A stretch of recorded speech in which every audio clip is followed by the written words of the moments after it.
Gadis kecil di tengah hutan. Udara bulan September terasa sangat lembab. Matahari di atas sana terlalu bersemangat memancarkan sinarnya. Seharusnya hari ini menjadi pendakian yang sempurna bagi Ben. Tapi nyatanya tidak. Karena saat ini dia tersesat dan tidak tahu arah yang benar. Rasanya aku cuma berputar-putar saja, keluh Ben. Hampir 2 jam, dia berjalan tak tentu arah. Dan hingga tengah hari, dia belum juga menemukan jalur pendakian yang benar. Bagaimana aku bisa tersesat? Padahal aku tidak pernah keluar jalur. Ini aneh sekali, gumam Ben. Ben terduduk lesu di bawah sebuah pohon besar. Sekelilingnya sudah mulai gelap. Di hutan ini memang tidak ada hewan buas seperti harimau atau serigala, tapi tetap saja berbahaya jika malam telah tiba. Aku tidak boleh berdiam diri, kata Ben sambil berdiri dan meneruskan perjalanannya.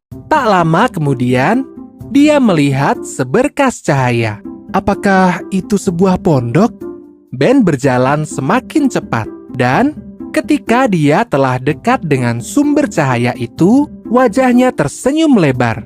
Oh, benar, itu sebuah pondok. Aku selamat, pekik Ben. Harapannya kembali muncul. Tak-tak, Ben mengetuk pintu pondok. Sesaat kemudian, seorang gadis kecil muncul dari balik pintu yang terbuka. Oh, halo, namaku Ben, dan aku saat ini tersesat. Apakah orang tuamu ada? Aku ingin minta bantuan. Gadis itu terbelalak ketakutan dan berusaha menutup pintu. Namun, dia kalah cepat dari Ben. Satu tangan Ben berhasil memegang pintu sebelum tertutup sepenuhnya sambil berteriak, "Hei, aku benar-benar butuh pertolongan." "Tidak, kau harus segera pergi dari sini, Tuan. Jika ayahku melihatmu, kau tidak akan selamat. Kumohon, segera pergi dari sini." Gadis kecil itu segera menutup pintu tepat setelah ia selesai bicara. Akhirnya, Ben memutuskan untuk berkemah. Dia sudah jauh dari pondok itu. Semestinya, dia sudah aman. Meskipun sebenarnya, dia tidak paham akan ucapan gadis kecil itu. Ben menghela nafas. Memangnya ayah si gadis tadi siapa? Apakah seorang penjahat? Tengah malam, Ben telah tertidur dengan pulas. Nyala api unggun sudah hampir padam. Hanya tersisa retihan-retihan kecil yang bahkan tidak cukup untuk membuat tubuhnya hangat. Ben semakin bergelung di dalam kantung tidurnya ketika dia mendengar sebuah suara mendekat. Ben terbangun, dan dia terkejut saat melihat gadis kecil tadi telah berada di dekatnya. Setelah dilihat lagi, gadis kecil itu sangat lusuh. Dia bahkan tidak mengenakan alas kaki. "Kau harus segera pergi, Tuan. Tidak aman bagimu untuk tetap berada di hutan ini. Ayahku bisa menemukanmu kapan saja. Segera kemasi barangmu dan pergi dari sini. Aku akan menunjukkan jalannya padamu," kata gadis kecil itu dengan lirih.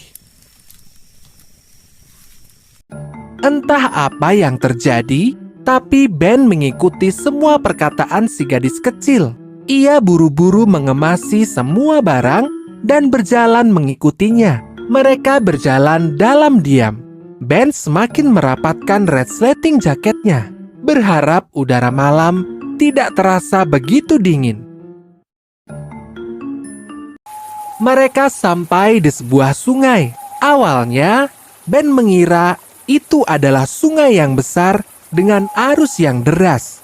Karena sejak dari kejauhan, suara gemuruh air sudah terdengar. Tapi anehnya, sungai itu setenang sebuah lukisan. Hampir tidak ada pergerakan di permukaannya. Bagaimana ini terjadi? Tanya Ben dalam hati. Di atas sungai itu, ada sebuah jembatan yang sama anehnya. Jembatan itu tidak memiliki tiang penyangga dan juga tidak tertambat di sisi manapun. Seolah jembatan itu melayang. Kau yakin akan melewati jembatan ini? Tanya Ben dengan ragu-ragu. Namun, gadis itu hanya menoleh sebentar tanpa mengucapkan sepatah kata pun. Ben menyeberangi jembatan itu dengan kaki gemetar.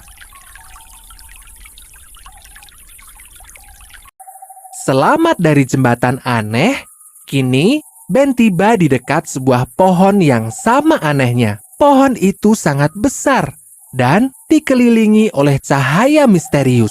Seolah pohon itu mengeluarkan cahayanya sendiri. Kabut tipis yang mengelilingi menambah kesan seram dan membuat bulu kuduk berdiri. Sesaat kemudian, ribuan kunang-kunang muncul entah dari mana. Mereka berputar-putar di sekeliling pohon. Ben terkesima melihat pemandangan tersebut. Gadis kecil itu berhenti tepat di bawah pohon dan berbalik menghadap ke arah Ben.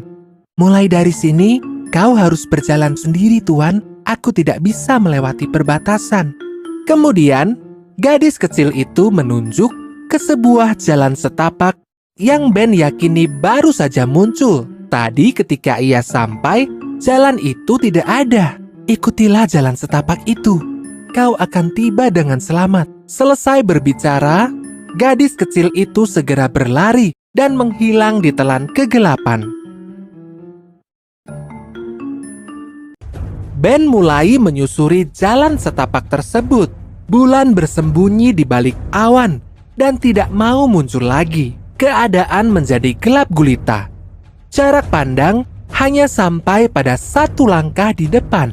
Seolah nasib buruk belum cukup, kaki Ben tersandung batu dan ia terjatuh berguling-guling di tanah. Kepalanya terbentur sebuah akar pohon dan dia pingsan seketika.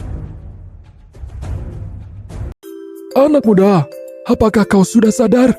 Tanya sebuah suara. Ben samar-samar mendengar hiruk-pikuk di sekelilingnya. Matanya terbuka pelan-pelan dan dia melihat sekumpulan wajah memandangnya dengan khawatir. Oh, syukurlah kau sudah sadar. Tenang nak, kau sudah aman. Kami akan membawamu ke rumah sakit segera. Kau harus segera mendapatkan pertolongan medis setelah hilang selama 7 hari. Ben terbaring di kamar perawatan sebuah rumah sakit. Dia masih tidak mengerti. Tim penyelamat mengatakan dia sudah hilang selama 7 hari. Padahal dia yakin dia hanya tersesat selama 1 hari saja. Ben teringat lagi pada si gadis kecil. Siapakah dia? Jauh di dalam hutan, gadis kecil itu duduk di depan pondoknya. Wajahnya terlihat lesu, namun matanya bersinar dengan tajam. Sebuah bayangan gelap tampak di belakangnya. Gadis kecil itu berkata, "Maaf ayah, lain kali aku tidak akan ikut campur." Berhati-hatilah selalu saat kau mendaki. Jangan sampai kau bertemu dengan ayah gadis kecil tersebut.